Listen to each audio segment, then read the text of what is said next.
Predictably, a prostitute city which distorts lives with money has an appetite for escorts, however trafficked. By contrast, Tyler and Ball destroyed Sir William's brothels, so the city pimp's income from sex slaves was thwarted. One historian commented on the rebels burning the brothels on their way to London Bridge to cross the Thames. When Walworth saw so fruitful a source of income destroyed, his wrath must have risen higher than the flames. In Fagin's account, in 9 Days That Shook England, the brothel burning turned Walworth into an even more implacable enemy of the Revolution. To the rebels, he was just the worst man on earth. He had feathered his nest by exploiting human weakness, and in treating women as chattels, whom he locked up in cages with beds in the squalid stews of Bankside, and he paid them for the privilege with the pox. Undeterred, the city erects a statue to this knife-wielding brothel-keeper, to keep statues of colonial merchants and their military company. Yet, were it to commemorate Tyler and Ball, two militant utopians, it might make a start in transforming its morality. Just as there is a wall of the Communards in Paris, in the Père Lachaise cemetery, room could be made on the route of Wat Tyler's march for the memory of a deceived peasantry.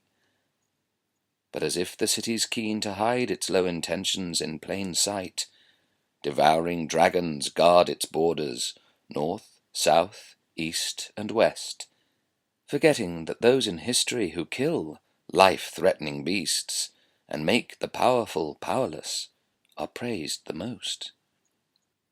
Words are things, Byron wrote, and a small drop of ink, falling like dew upon a thought, produces that which makes thousands, perhaps millions, think.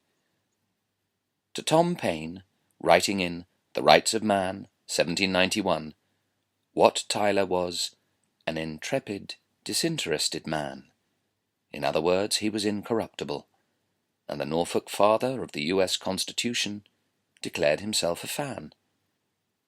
Paine added that all Tyler's proposals that were made to King Richard were on a more just and more public ground than those which had been made to King John by the barons, a king who was notoriously unsound. So that, if the barons, Paine pointed out, merited a monument to be erected at Runnymede, Tyler merits one in Smithfield. Sadly, as yet, no one's felt the need. But in 1794, Robert Southey, Coleridge's writing partner, with whom Southey planned an ideal community, wrote a poem to mark the place in Smithfield where Tyler was killed for trying to widen man's opportunity. This is the place where England's injured sons rebelled against their sovereign, for they found his yoke was grievous. Pass not lightly on. This is a place that may well invite thy mind to serious musings. Monarchs here may learn, if they oppress their people, if they waste their blood, and rob from the poor labourer his hard-earned mite, that there may come a day of vengeance. Wat Tyler's firebrand speeches and John Ball's utopian dreams fueled Leveller and Digger and Chartist revolutions, which Engels, Marx's comrade-in-arms, noted were about overthrowing the whole English constitution. The Chartist movement was urged to remember Tyler with rousing rhymes. Many kindred spirits still survive to raise for coming glory, till not a Briton but will strive to profit by his story.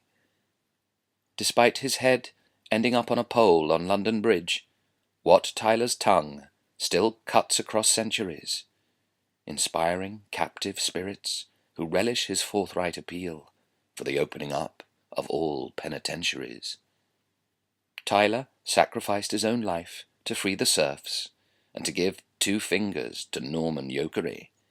He can still counteract reactionary historians, stale Tories who glorify imperial tyranny. For, as Southey wrote, he was one gifted with a strong energy of mind, quick to perceive the right and prompt to act when justice needed, his zeal unconfined. Thanks to Tyler, English labourers showed their opposition by bravely raising their own people's banners, knowing that by this one act they'd then be thought traitors, but they despised a treacherous king's manners. Thanks to the peasants' revolt, a feudal absolutism was eroded by popular visionaries who fought the totalitarian power of money and undermined its sordid tyranny. A financial fundamentalism insists that money measures every single last scrap of the life force, while it threatens and shortens people's lives, and long, long ago should have been stifled at source. Clement Attlee once lamented, "Over and over again we have seen that there is in this country another power than that which has its seat at Westminster," by which he meant the city dragon, looking for things it can devour. When whatever makes money is good is a principle, then nothing whatever can be bad, even if city investments risk man's total destruction. So what, if the interest makes bankers glad? The city's chillingly named Geiger Counter-Investment Trust buys and sells uranium. Forget Chernobyl and Fukushima. When money's at stake, humanity's quite secondary. It's even alien. One corporation, whom the city's dragon protects, bankrolls those dealing in Malaysian wood, those who devastate rainforests to plant palm oil, the main ingredient of processed food. Heart disease is accelerated, and man's engaging cousin, the orangutan, is driven from its habitat. To make way for a cooking fat, ancient lands are slashed and burned, and even breathable air is under attack. The bank in question is HSBC, housed in the city among the forest of concrete towers, stuffed with money-makers in their malignant pinnacles, which, unlike green trees that soar, just lower. Inside them, the dagger that killed Wat Tyler is still wielded, but this time it's by finance's cold, dead hand. Through its stocks and its shares and its dividends and its bonds, the dagger's plunged into the world's green and pleasant land. Daily the city gambles on the price of fossil fuels. Daily it promotes their consumption. Daily the side effects from their incineration deaden the world's seas by acidification. The most successful investors are still betting on fossil fuels, insists a louche lout in a city wine bar, whose gold credit cards are backed up by seabirds in oil slick and babies breathing exhaust fumes from his car. The ancient Babylonians used to call gold the shit of hell, and the city's filled with its embodiment, the living shits who inflate the cost of living and seek a vacuous status from brand names, smart addresses, and designer glitz, who struttingly say, "I'm much too special and far too rich to play a full part in the community. I've no wish to share my wealth, thank you very much, and I've an accountant to secure my superiority." The city mindset is identical to that of Steve Wynn, casino billionaire.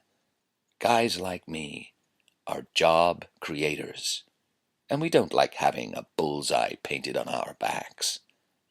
The contrast between 24 million going hungry per day and Wynn's annual income of 4 billion is a provocative fact, which leads you to think that capitalism is a license to kill by stealth, through financial stress causing illness and suicide, while at the same time the peace of mind of all those with wealth should be undisturbed and the rule of money preside.